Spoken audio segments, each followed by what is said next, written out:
1983 চনৰ নিৰ্বাচনৰ সময়ত প্ৰি ইলেকশ্যন আৰু পোষ্ট ইলেকশ্যন অসমত যিমান কেইটা হিংসাত্মক ঘটনা ঘটিছিল গোটেই কেইটাকে সামৰি ত্ৰিভুৱন প্ৰসাদ তিৱাৰী কমিশ্যন নিৰ্মাণ কৰা হৈছিল।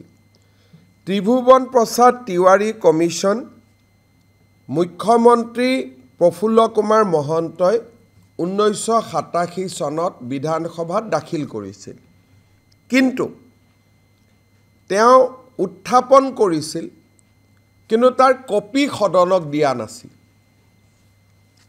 আৰু তেওঁ এটা প্ৰতিশ্ৰুতি দিছিলে যে আমি কেইদিনমানৰ ভিতৰতে ৰিপৰ্টটো প্ৰিণ্ট কৰি আমি কপিবোৰ বিধানসভাত দিম, কিন্তু সেই প্ৰতিশ্ৰুতি পূৰা নহ'ল আৰু সেই কাৰণে তিৱাৰী কমিশ্যনৰ ৰিপৰ্ট এছেম্বলি বা বিধায়ক কাৰো হাততে নাই। আজি কেবিনেটে সিদ্ধান্ত লৈছে যে আমি এইবাৰ বিধানসভাৰ প্ৰথম দিনাই হাৰ্ড এণ্ড ছফ্ট কপি আমি দুইটাই বিধানসভাৰ সদস্যসকলৰ মাজত বিতৰণ কৰিম। মুখ্যমন্ত্ৰী প্ৰফুল্ল মহন্তই দি যোৱা প্ৰতিশ্ৰুতি এটা যি কমিটমেণ্ট অফ দ্য হাউচ সেইটো পূৰণ কৰিব পৰা যাব।